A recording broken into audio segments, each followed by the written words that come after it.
Hey, Betsy. Aw. Hey, nice to see you. Thank you for joining us. I'm gonna try to.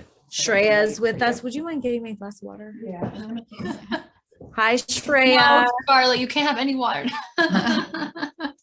Shreya, good. Thank you so much for joining. And I know, surprise, right? I'm up here in New Hampshire and I'm going to spend the night here and then I will be driving by.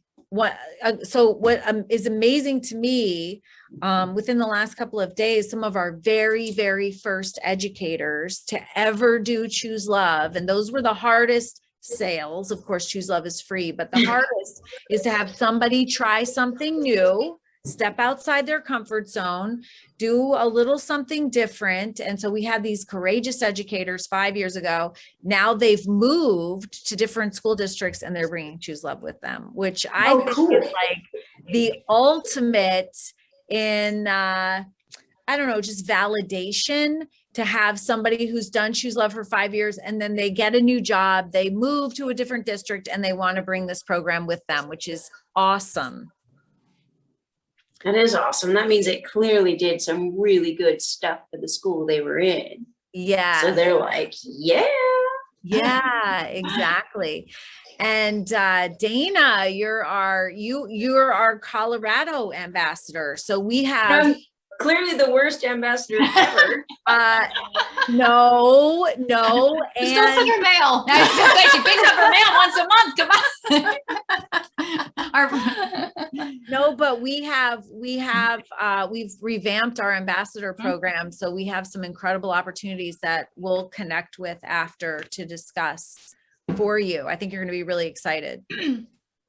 And I was just talking, we were in a dinner meeting and I was sharing with the people that were there that Dana and I, Dana, obviously, thank you so much, is an author of this incredible book that we're about ready to discuss.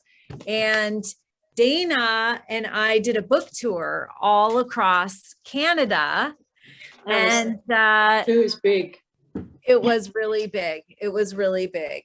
And we had an amazing time, but there's a little story that I want to share. I was going to try to wait for my mom.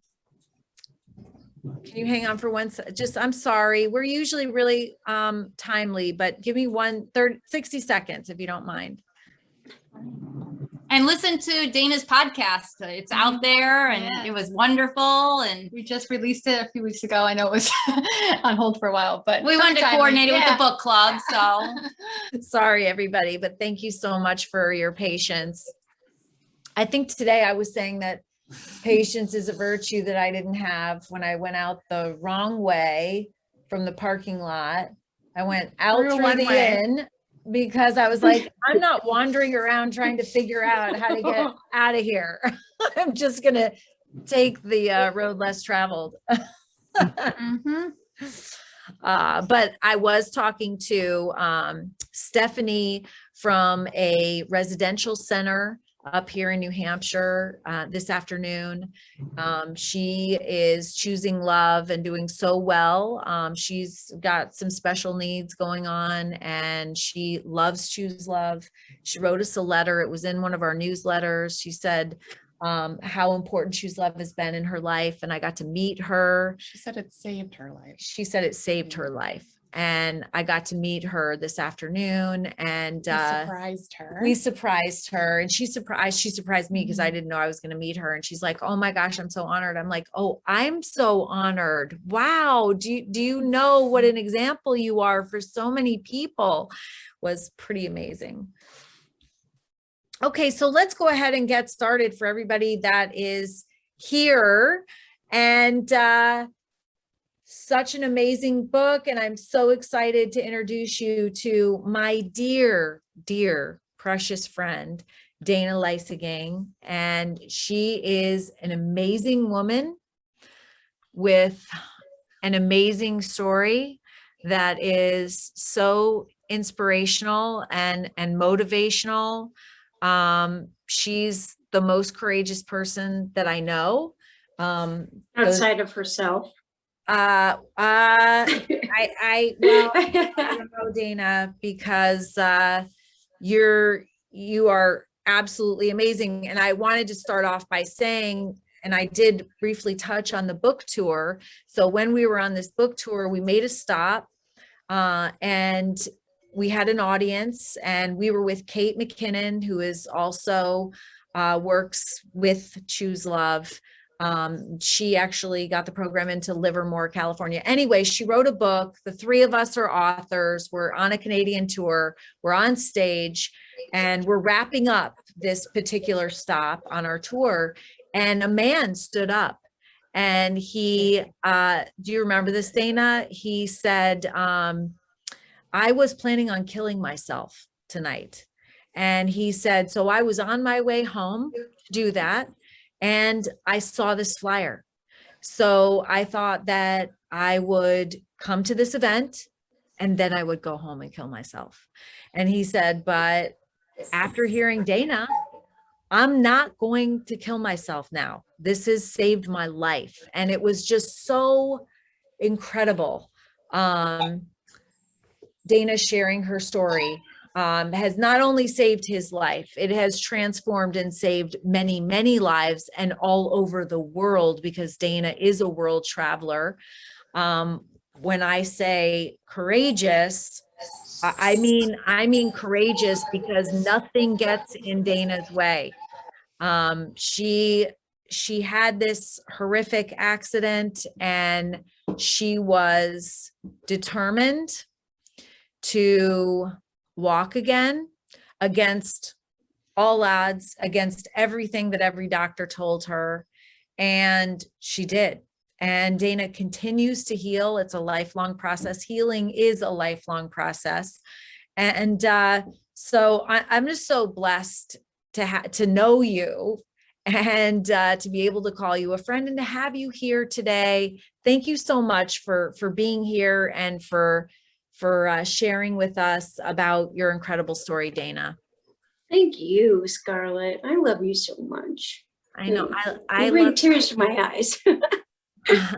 I love you too. I love you too. And we're on a healing journey together, as we all are, by the way. That's why we're all doing this book club, because we're all striving to heal some inner part of us. There's physical. I just joined your book club, by the way, so that I can read the next one with y'all. Awesome. Healing is physical, mental, and emotional. And some people only have one aspect of themselves to heal. Dana, you're healing all of those. And I think we all have all aspects to heal. We just aren't really aware of it as much. Okay. Yeah, that's true. That's true. But starting this story starts off, it's your wild ride from victim to kick-ass victory. And it starts off really difficult. And interestingly enough, your story is also about forgiveness too. And I'm sure that a lot of people have said to you, how could you forgive someone who did such heinous things to you, and then threw you off a cliff, left you to die? And it's been, I know because, my forgiveness is a journey as well, but will you take us through a little bit of that thought process and the mental machinations and wrangling that takes? Yeah, I mean, forgiveness wasn't actually even on the radar. I had planned out and thought about how I could hire people to beat him up and make him a quadriplegic, and just leave the phone on his chest and give him an ounce of a second for 911, see how you like it, and I had all these different horrible fantasies on what I would do to this young man. And when I was in Brazil at Abadianias, I went to John of God on Wayne Dyer's suggestion. I And John of God was a healer, a spiritual healer. Was a spiritual healer. And oddly enough, got in trouble for sexually assaulting many women. Right. But never, like, you just have to go, okay, so John of God, the healer, was a medium. If you're into that, they would embody him and he would help you heal. He never touched anyone in the room. So I was there, and it was just it was just like I guess just a decision of this, like, weight fell off my shoulder, and I was like, I'm going to go forgive. I forgive this person that put me in this chair. And it was a choice that I made. How many years after the actual incident was that? 21 years. Whew. Yeah, it took me a minute. 21 years post-injury to forgive. And it was definitely a process. I mean, as you know, Scarlett, it's like something you have to make the choice to forgive someone over and over and over again, and until it's just part of you. And now it's just like, well, I don't know what happened to him when he was young. I don't know what his life was like. I don't know if he was abused or sexually assaulted himself as a child. I don't know any of that. I don't know his history. He was 18 years old. I was 19.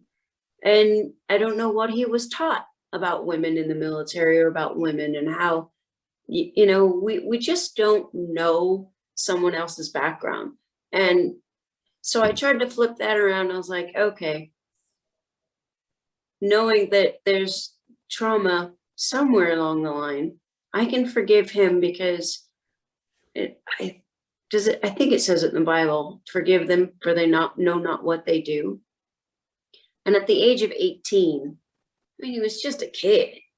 How could you fully know who you are and what you're doing at 18? And he was drunk, he was on drugs. So there's a lot of factors to him hurting me, and knowing that the person who's hurting you is hurting more inside of themselves, and they're trying to get that out of themselves, so they hurt others.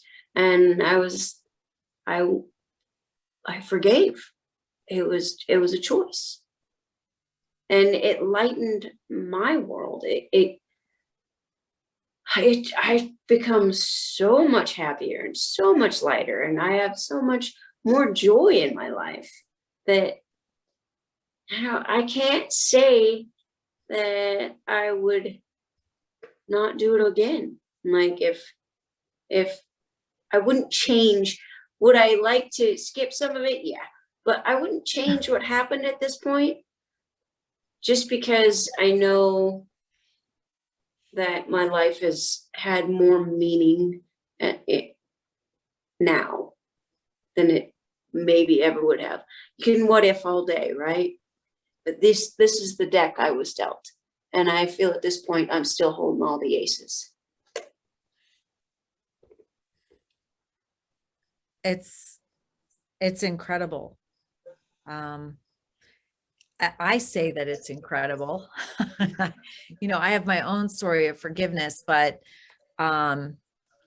so generous of you to say he was 18 and there were lots of factors, but we know, because we've lived it, that the gift that you get of forgiveness is for yourself. Yeah, it's definitely not really. Forgiveness is not about the other person at all. It's letting go of the anger and hate that's inside of you, so that you can fully love someone else and yourself. Because as long as you're carrying that hate around, it's energy being pushed out onto other people, whether you know it or not. You know, I got back from Brazil and people were like, whoa, what happened to you? You're totally different. So, I mean, like, my whole energy around me was completely different. Because you weren't harboring anger and hate, hatred, resentment. That's Sorry, pretty dog. amazing. Aw. Excuse Well, I don't want to monopolize the conversation. I'd like to open it up. Hi, Dee Dee. It's so good to see you. I haven't seen you in a while. But I'd like to open it up for anybody who wants to ask questions, make comments. I have a question, Dana. I mean, your story has been so inspiring. Just taking us on that journey along with you and being so open and honest and raw and, laying it out there and everything. I felt like I came to know you so well. A question I had was, I mean, you talked about your childhood. You were like you were tough. You nothing, scared you. You were out there, you try any sport, even when you're older, you were just a go-getter. How did that factor into your recovery? Like when you were in the hospital, I mean, you knew that I know, and later on you said, I'm going to do this, but at the point where you were ready to kill yourself, I mean, how did you get back to that fighting spirit, that tough one that was just going to face life and just, do it? I had a lot of Vietnam veterans raising me at that point. There was a lot of double amputees from Vietnam, and they weren't about to let me quit, and then I think you have a fighting spirit within you no matter where you're at, and you might fall a little bit, but it's like the happiness set point where you've got a pretty good set point, and then sometimes you dip down, and then sometimes you're up here. I think that your personal drive has another set point.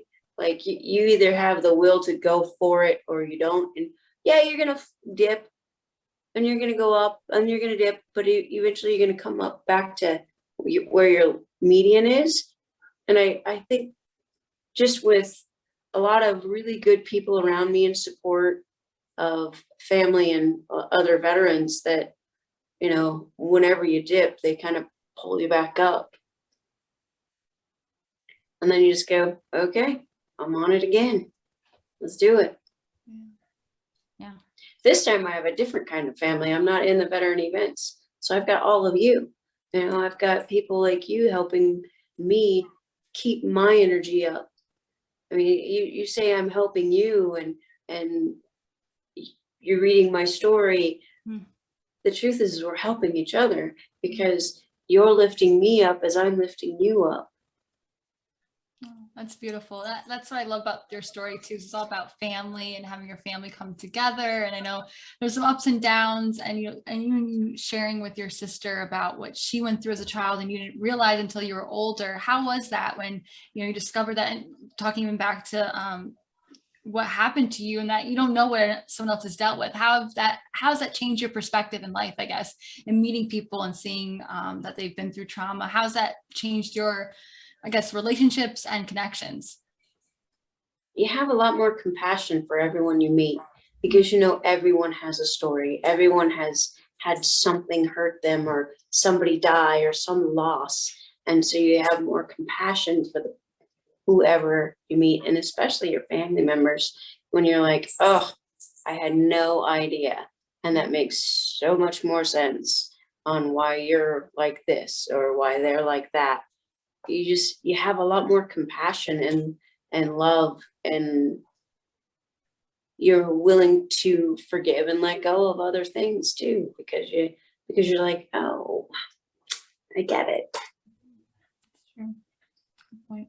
Yeah. Did you feel like you had to work on both sides of, your recovery of the physical part? I mean, that was, so, hard and, torturous of, how you explain things, but then you also had that emotional, mental side where, did you push that aside for a while you're taking care of your physical part and say, I don't have time for that. I can't just break down. And, and like I said, because for a while when you woke up, you weren't even sure of what, took place or where you were. And then the military got involved and kind of didn't want to, so how did you compartmentalize? Say, I can't focus on that. I need to focus on my physical being first. That's exactly what I did. I was like, it was a gift actually for me that it did get swept under the carpet, and I didn't get dragged through the courts, and I didn't have to go through trial after all of that, and persecution from the outside world and persecution from family. And, you know, it was your fault. What were you wearing? Like sweats. And it gave me the ability to go, meh, I fell off a cliff. I don't know. And even though I did know, I could just be like, let me just stick it in a closet while I figure out how to breathe and dress myself. You know, it definitely was, it was easier on me to push the emotional aside and drive forward. And that's a gift from my father. Yeah, because that this scene is forever branded into my brain. You waking up in the hospital bed in a halo, the metal thing attached to your skull, and you've got the military guy on one side, your dad on the other, and the military guy is saying, you're quiet. If you're quiet, then you're service connected for the rest of your life. We'll take care of you. If you're not, then we won't. And you look over, you can only move your eyes. You're looking at him, you look at your dad, and your dad's like, I'll never forget that. And so you don't say anything. And God, this is, I mean, and you're understandably enraged. Something happened to you and they're protecting the guy. And it, for them to do what's right, you have to be quiet. But in a way, I mean, I don't know why this has come up so many times today, but everything happens for a reason and a purpose, and it serves us. And it's hard to say that to you, but for you saying this now, I'm thinking, you know, even the anger that you had being in that position, I talk about, I mean, so many levels of unfair that you can't even unpack it. Right. And, but that also probably fueled your determination to walk again, to get better. And yeah, wow. It definitely fueled the fire for that, because I was like, you will not win. You can't throw me off a cliff and make me paralyzed. You will not win. I will walk again. I win. I get a walk. And you lose. You tried to kill me and you failed. Watch this. So yeah, I mean, it fueled the fire big time. And it did for many years. So I mean, there's the positive side of anger, that it can fuel you. But I mean, but even it being stops at a certain point. Right. Because prolonged anger is as bad for you as smoking, I don't know, half a pack of cigarettes a day.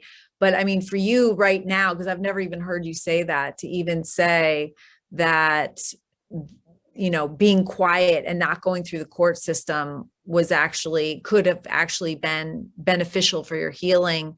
That's such an incredible concept. But then it turns out that you really didn't have to be quiet. Yeah.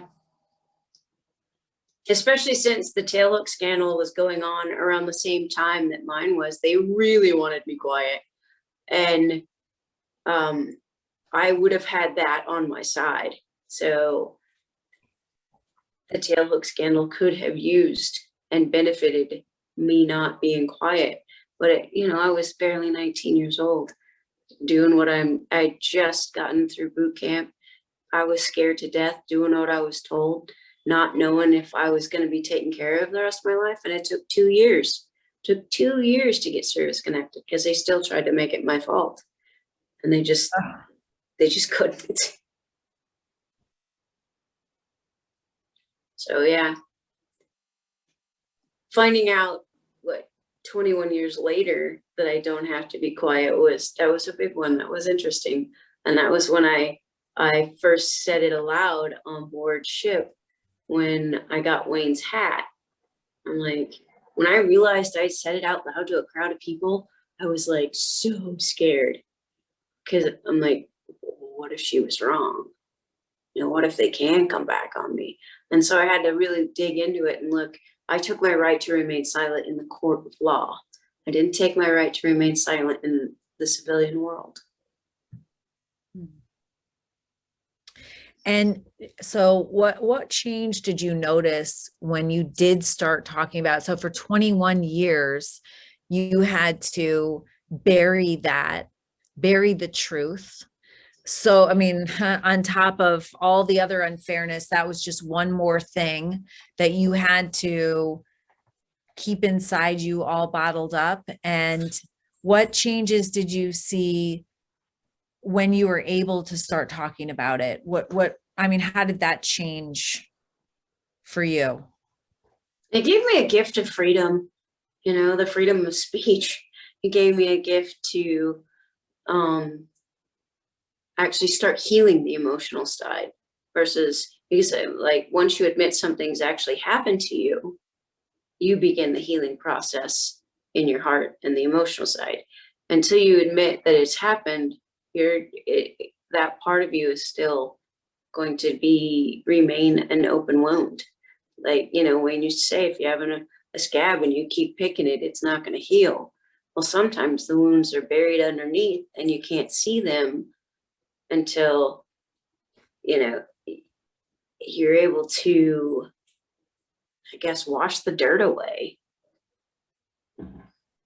And I would say that was washing some big dirt. And it freed me to tell people that didn't know and be honest, and with my other family members that didn't know. And there are some people that knew, there was friends and a few family members, but for the most part, most of my family still didn't know. In fact, a lot of them didn't know until the book came out. I'm trying to hold a dog over here. It's not my dog. It's not your dog. I was actually going to ask about your therapy dog. Will you get another one? Yeah. I have Jasper. Jasper went on book tour. Oh, what Jack kind? was a puppy. He was 5 months old. We were on book tour with a 5-month-old puppy. Oh my God. Horse Scarlet. In training. Had the zoomies at midnight. So There was only one night and I flipped my lid because I was so tired. All day. I was like, I can't be in a room with a puppy in training. it was intense. I was dealing with that every single night. But now I'm a dog trainer and I realized that he was overtired. He was a dog and he was overtired. Yep. So he was basically crying and screaming and saying, I don't want to go to bed because he was overtired. Right. Aw. Poor little guy. I know. But Jack was your original one, right? Jack was my boy. Yeah, he got me through a lot. Jasper's teaching me how to deal with PTSD in a much different way, because if I elevate, he elevates. So I've had to rein it in and get a hold of my own emotions. And every dog has their purpose, and Jasper's purpose was to get me to get a hold of myself. Jack would just walk in front of me or touch me or do something and calm me down. And I didn't even realize it was a problem until I lost Jack. And Jasper, it became a problem. So I'm on the college campus and it's just, I realized that teenage boys were terrifying. I'm like, really terrifying. So I quit school for a while. And then when I had Jasper to go with me, if I elevated, he elevated. So I had to calm it and he calmed it. How are you doing? How are you doing today? Like physically, how is are you, walking? I'm still progressing. I started sweating last month and I've got some more hand function in my right hand. Wow. That's new. That's awesome. And That is then awesome. this is new. I wasn't able to move my thumb sideways. So on the left hand, and all of that, I've been doing Dr. Joe Dispenza's meditations and going to his retreats and doing the distance energy healing sessions as a healer and a Healy. And I'm just like in the last year and a half, just progressing more.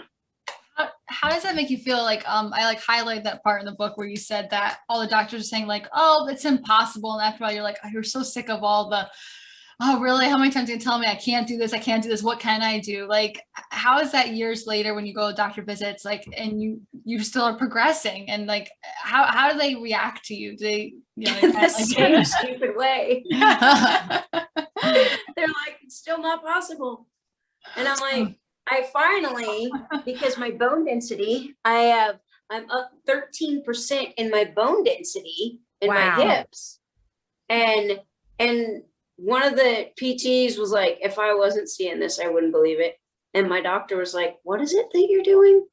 What are you doing now? And I'm like, I told you, I'm meditating. She goes, yeah, I know you said that, but I'm like, that's it.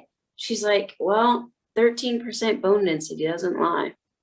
There is no way you can randomly get 13% bone density. And I hadn't been walking a lot, and I hadn't been, because I'd worried about osteoporosis. Mm-hmm. Every time I even fell out of my chair, I was breaking. So I was starting to trying to figure out, I had to figure out something new. And so I had a friend go, I will read one of Wayne Dyer's books if you read Becoming Supernatural. And I was pretty, I really wasn't on the Joe Dispenza train. And I'm like, okay, I will read Becoming Supernatural. And synchronicities would have it that I thought I bought a plane ticket and I couldn't find it. So I ended up driving to LA and back, which is 12 hours one way, listening to Becoming Supernatural. And by the time I got back, I scheduled myself for an event. And then COVID hit. So luck of the draw, though, we had these programs that it was the intensive and the progressive program that I had access to because we couldn't go to the events. I had access to it for like, I don't know, year and a half. And I just kept doing it and doing it and doing it and doing it. And the first thing that came back was this thumb. Wow. Awesome. And I was like, I'll take it. I'll take it. And then I started getting these back. My right hand didn't work at all. And just in the last year, I'm like, I can throw a ball overhanded, right-handed. And so there's just no end to what you can do with your mind, and your emotions must heal. And anything that is not love must die in order for you to go to the next level. Wow, that's beautiful. And it's like, I wish like healthcare would change and see that, like, wake up the doctor like, oh, it's still impossible. It's like, no, like they should learn from you and say, what is possible? You don't get it. That's probably a huge part of the reason of why I got hurt. It is not, I used to think I wasn't an anomaly. And at this point, after all the people I've met in chairs and all the people that I've met with spinal cord injuries that have been working on walking, if they don't do it within the first 10 years, they quit. Most of them within the first 5. And they just live their life in a chair, which is fine, which is great. Good for them. I just don't have that level of acceptance of paralysis. What did you miss the most when you were, that you couldn't do when this all went down? Was there something that you just wish you could have done physically, like any sport that you really I can swim, but I was a top-notch swimmer. And so that's the one I miss most. I have what's called a mind movie, and I took a bunch of videos of the Olympic swimming, and that's what I put in my brain every night before I go to sleep. Oh, that's beautiful. Wow. It's the power of the mind. And I wish, like Alexa said, more healthcare. Whenever you do or go somewhere, they never do mind stuff. It's just like, what pill are you going to take? What are we going to do for you? And they don't work on the mental part of it as much as we even keep pushing all of that. They still it takes a select few that realize it.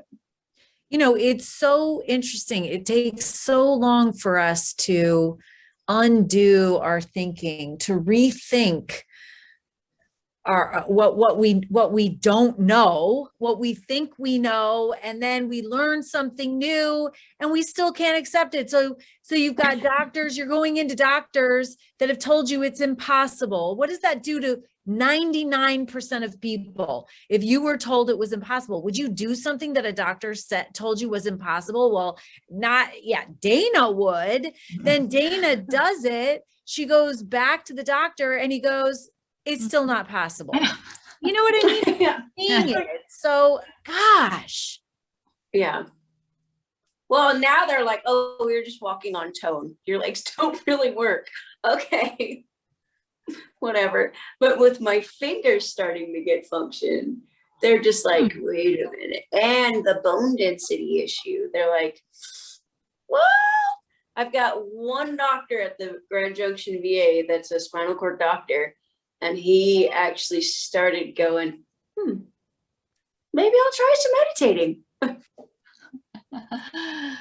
Converting one. So starts with one. You got one. It only takes one to get the other dominoes to fall. Yeah.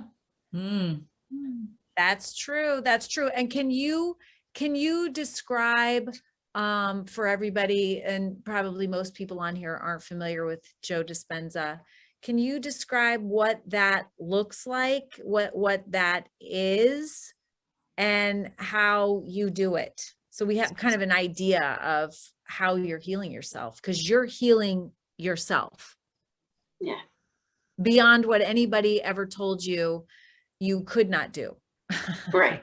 Yeah. There is quantum physics involved, and you're dipping into the quantum field. And in the quantum field, there's a perfect and whole, each one of us. And we just have to raise our energy vibrations to match that. And as you raise your vibration to the level of like wholeness or love or gratitude, you use these emotions along with heart math and synchronizing your heart and your brain. And when you're meditating, Joe Dispenza uses several modalities all under one umbrella. So he's using hypnosis, he's using meditation, he's using the type of music, the sounds, the frequencies in the music to help you get your brain into the delta brainwave state. And you don't have to go into the gamma brainwaves. He teaches you all about the theta, alpha, delta. Beta, alpha, theta, delta. So, and as you go down and the slower brain waves you have, the more you're able to get information out of the field. It's not an easy one to explain. How am I doing? You're doing well. And I mean, I couldn't explain it any better. I know that every cell in our body vibrates at a certain level because we're all just energy. Everything's energy. This computer's energy. The table that it's on is energy. Your energy. And we're all just vibrating energy. And so the higher the vibration, the more healing it is. Love, by the way, vibrates very high, and hate vibrates very low. And so illness is a low vibration. Health is a high vibration. So it is meditating and focusing on your vibration level to raise it. The Choose Love team does a healing intention every day at noon, where we literally listen to music called 528 Solfeggio, 528 Hertz, which raises the vibration of your cells to a higher healing level. And it's a great time to just be together in the present moment. And but it's, you know, it's not the level of Joe Dispenza, but it's kind of an introductory level to that, because it's science, it's evidence-based, research-based. And Dana, you know, you're not the only one, but you're living proof that it works. And it's almost like at a miraculous level. You're doing things that you wouldn't think that you could do. And I know that even in Joe's class, they manifest things, right? Yeah. Yeah. There's crazy stuff. There's such crazy stuff. And like fishes and loaves. He's manifested wine out of nowhere and bread falling from the sky at his feet. And he's just like, huh, okay. And people have manifested butterflies in the room at events and a rose out of nowhere. I'm like, you literally, everything comes from nothing. We came from nothing. We were just a thought in someone's head, and then a thought in another person's head, and together they came, and out of this drop of protoplasm and this drop of protoplasm, you come together, and all of a sudden you become a human being. Like, but it all started with a thought. Right, Scarlett? It all starts with a thought. Everything starts with a thought. And the amazing thing is the thought can be changed. Everybody on here has heard that. For sure. But you know, I starts the same way. Amazing, right? Everything starts the same way. And you know, my question, another question that I had is how you dealt with family members that weren't supportive of you, of your forgiveness, and who actually, I mean, kind of didn't want to block your healing, but in essence, their actions kind of would have done that. How do you deal with that? Because, I mean, I feel like a little bit and I can say this because, you know, it's one thing.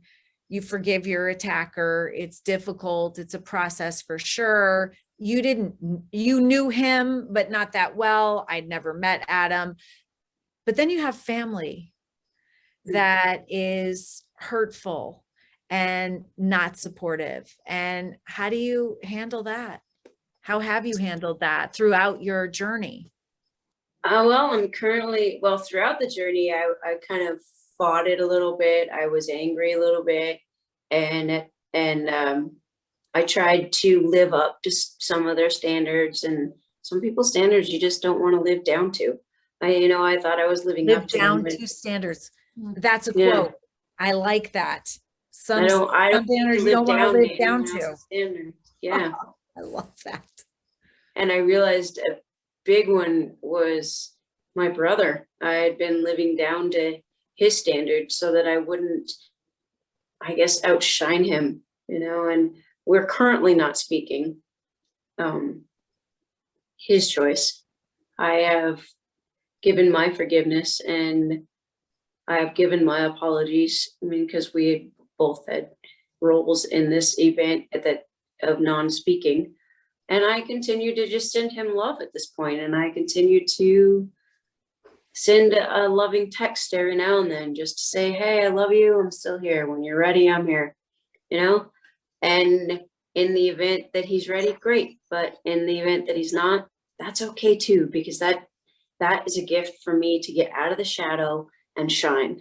That is a gift for me to not live down to someone else's lifestyle so that they won't feel bad.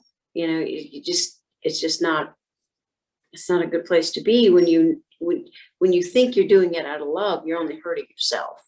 And so when you live up to your own standards and you live up to who you can be, and then you get to grow and you realize that when someone stops talking to you, that's a gift. That's a gift for you to grow. That's a lot. That's a lot to say that familial conflict is an opportunity to learn about yourself, to grow and to strengthen you. So an opportunity. Wow. If we could see all difficulty in our lives and conflict as an opportunity for growth, I'm still working on it. I know, but I'm still, that's not my immediate thought. not. You're like, damn it, Jim, I'm not an engineer. I stood up in front of 2 administrative groups today in New Hampshire and said that, but at the same time, you know, when it happens to me, it's hard. No, I always say that I'm in the works. I mean, We're all work in progress. a work in progress. We all are. All It's our okay to journeys. react. It's just how long are you going to stay there? How long is that refractory period? How long are you going to stay angry? How long are you going to stay sad? How long? It's okay to react. That's human. That's natural, and it's going to happen. It's just, but how long are you going to ruminate on things? Are you going to let it dictate the rest of your day? Are you going to be like, no, let me just dip into my heart, take a minute, do a little bit of heart math. I don't know if you guys are familiar with heart math. Can you describe heart math? Heart math is a breathing technique where you're syncing your heart with your brain, because your heart has its own brain, and that's your intuition. You know, people lead with their heart. That's because they're leading with love. And if you lead with your brain, then you're leading with your analytical mind. But when you sync them together, you sync love and your analytical mind together, then you have a higher frequency. Oops. And it calms you down. And like, you just start feeling more joy radiate from the inside, more love radiate from the inside. And you start to feel the energy around you. And I practice it almost every day. And how do you practice that? Well, I've got a little heart math app on my phone, and I've got the little thing that you clip to your ear. Okay. And I've also, when I'm out and about, and I know, like, we were just at the river with Jasper and Olive, my roommate and I, and there was a moment where my bucket was full. I was like, too much stress. And then I just took a minute. I just put my hand over my heart, and I did some box breathing, which is breathe in for 4, hold for 4, breathe out for 4, hold for 4. I did some of that until I could feel my heart, and I could feel like a little bit of a heartbeat in my head, and they were pounding at the same time. And when I feel that pulse in my head and the pulse in my heart at the same time in the same beat, I know I've made the connection.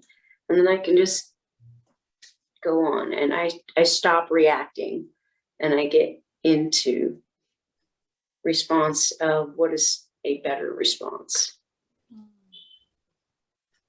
You know, I worked with heart math when I first started, and I have that little ear thing too. And they sent me all their stuff, and it's pretty amazing because we have so much more control even over our biological, as you're proving, over our biology and even our heart rate. So in other words, our health. I started sweating. I've dipped into my autonomic nervous system to start sweating. So I mean, like 30 years and 9 months, I had not sweated, and then all of a sudden I'm just like dripping, and I'm like, am I having a hot flash? And it was 100 degrees outside, so I wasn't having a hot flash. I didn't have the air conditioning on. I was emptying the tanks on my RV, and then I got stuck in the RV. Total other story. And then I'm just like dripping sweat, and I'm like, okay. And I call someone. I'm like, I need help, get up. And then I'm dripping. I'm like, no, I'm really sweating. It was just amazing, and it lasted for a long time. So I was like really excited. I cried.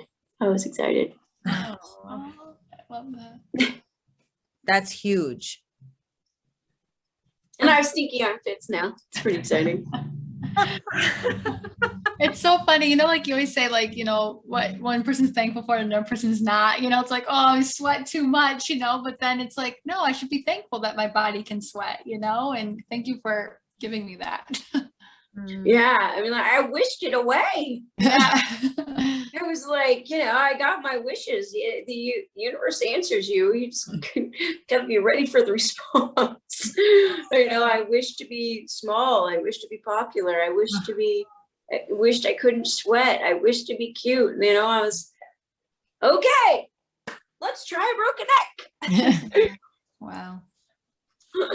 What's the next on the horizon for you? What's the next thing that you want to conquer, that you want to do? I mean, you've been parachuting and, you've been slalom skiing and, what's left? What's next? Yeah.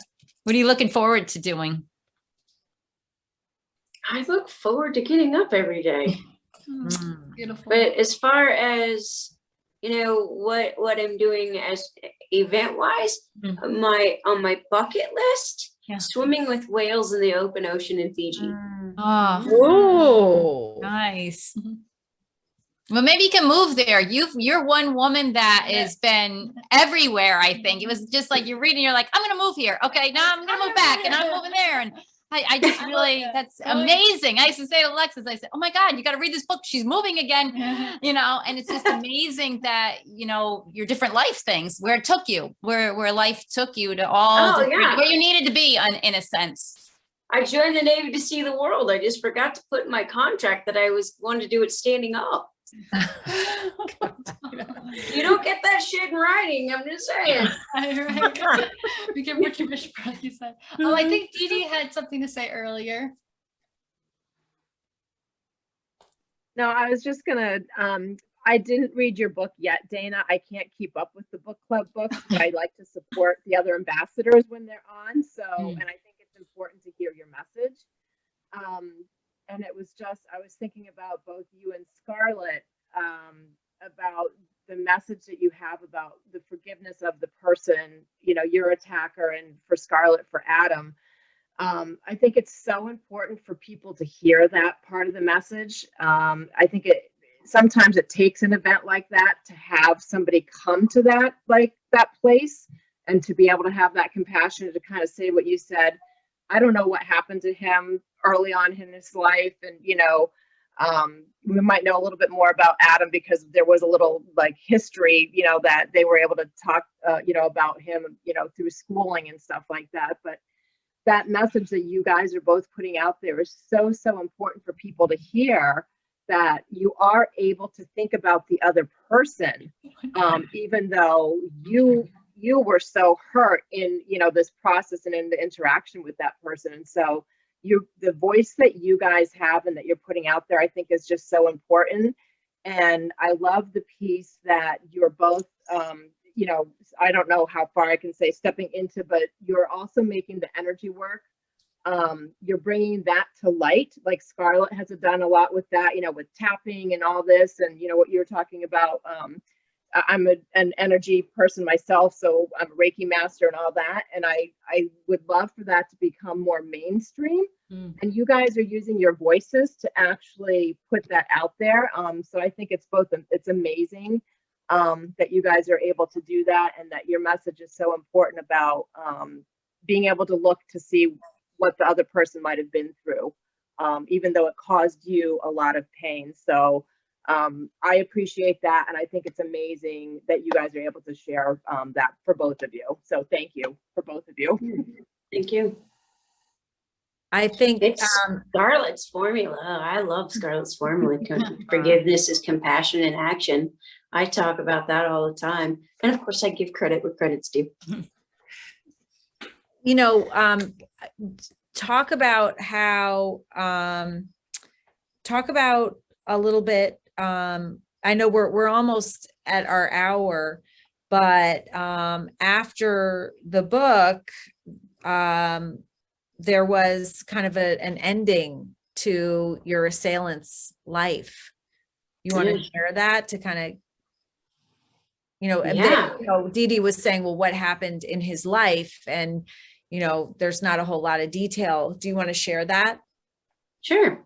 After I went to John of God and I was able to forgive, I came home and I Googled his name, and there was an article about how he had kidnapped a woman and held her hostage for 5 days, read her Bible scriptures, and didn't give her food and water, and he held her hostage in her own home.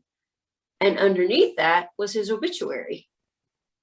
And I was like, whoa, he died the day before I went to see John of God. Is that good or is that God? Wow. Is that coincidence or did he help me forgive him? Ah. So I don't think that's coincidental that I was able to forgive while at John of God and he died the day before. Wow. And he apparently died in surgery because I called his mother and I sat in the dark for a long time with her phone number and I was just like, okay. So I called and I could barely choke out a hi. And I was like, I knew your son. And she was like, oh, well, okay. And I just want to say, sorry for your loss.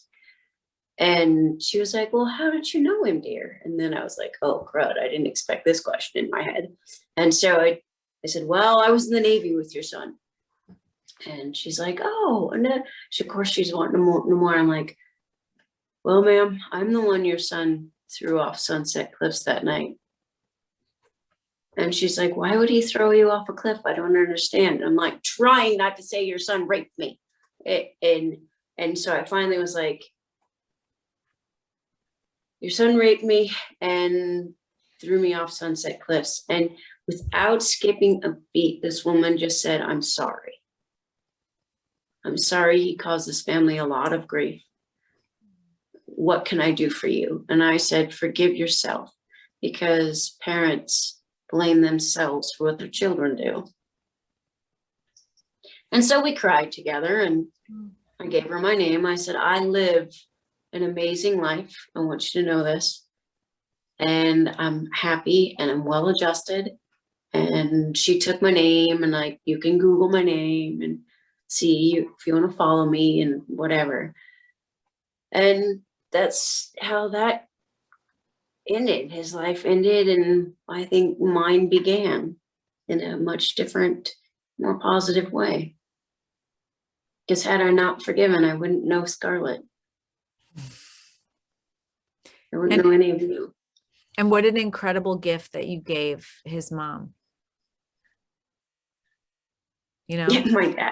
Yeah, my dad still is not on the forgiveness train. He's like, I'm not forgiving that son of a bitch. So yeah, that's interesting because my dad and I didn't talk for 3 months because we argued over the definition of forgiveness. Oh no. Yeah. And he thought forgiving meant just letting it go and there's no accountability after that. And I said, well, that wouldn't work because let's say, well, and I used the example. I said, let's say that I was raped and then I didn't hold my accuser accountable, then he might go and do that to someone else. And so, you know, people hold people accountable so that they stop that. And he didn't get that. He didn't get it. Well, and ultimately Brent was not held accountable and he did go do it to someone else. Yeah. He went to jail for domestic violence. He went to jail for drugs, trafficking and doing. He went to, and he broke parole from the jail stint of domestic violence by kidnapping this woman. When I looked up his criminal background. And so what I know of those who are doing a lot of drugs and get addicted to drugs, there's a lot of inner pain. There's a lot of inner pain. And so that actually kind of sounds weird, but it does kind of help me understand him more, knowing that he joined the military when he was 17. He got a permission slip from his parents. And by the time he was 18, he was this angry and he was addicted to drugs already. I'm like, this is a kid who had a lot of anger and pain inside.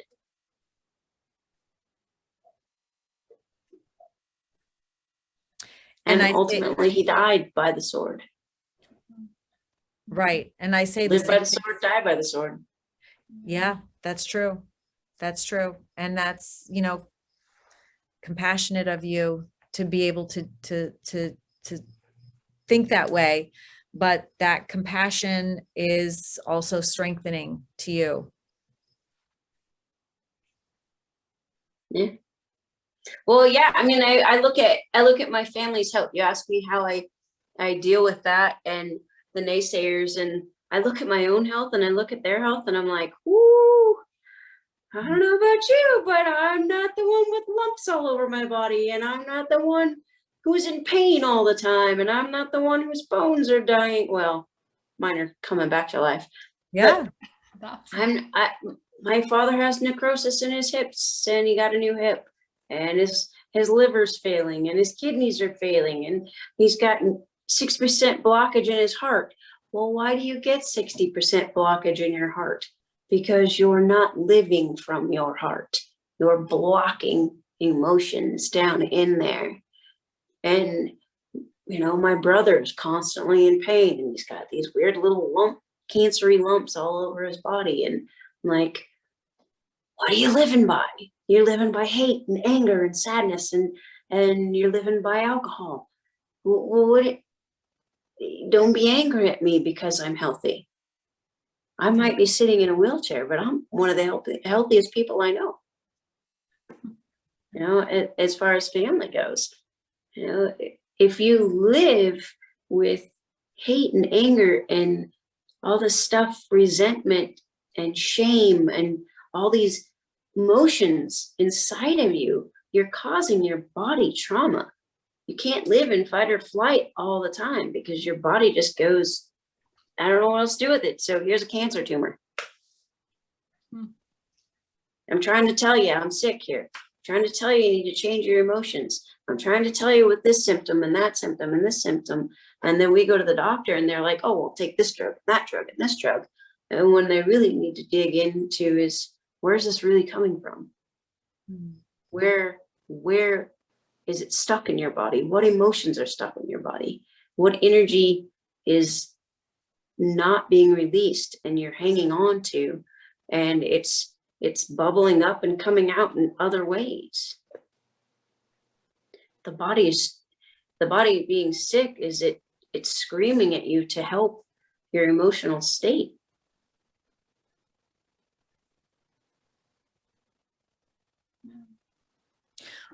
You're an incredible teacher, Dana, and an incredible inspiration. And I love you so much. I'm just so appreciative of you. Thank you for being a part of the Choose Love movement. Thank you for joining us tonight and so courageously sharing your story and inspiring us and helping us to live better lives. Thank you. Thank you all. Thank you. This was a pleasure. We love you so much. And my mom's on. She's bottom right saying hello. And but just thank you so much, Dana. Love you so much. We need to get together soon. There's Jasper. Jasper's saying, hey, me too. Me too. Don't forget about me. Come on, Scarlett. All right, let's go, Dana. Road trip in the RV. Bus tour number 2. Oh, God. Jasper absolutely hates road trips, by the way. Oh, no. Hates them? No way. What? Mm-hmm. Yeah, I have a dog. Oh my goodness, they're both going. He doesn't. Oh man. Well, thank you so much for joining us. Thank you everybody for joining us. Beautiful. Thank you, Dana. Yeah, thank Inspiring. you. Just that book will stay with me forever. With everyone Thank now. you so much. So good. Amazing. Please tell your friends about it. Share it on social media. It's an amazing book. It should be a must read for everyone.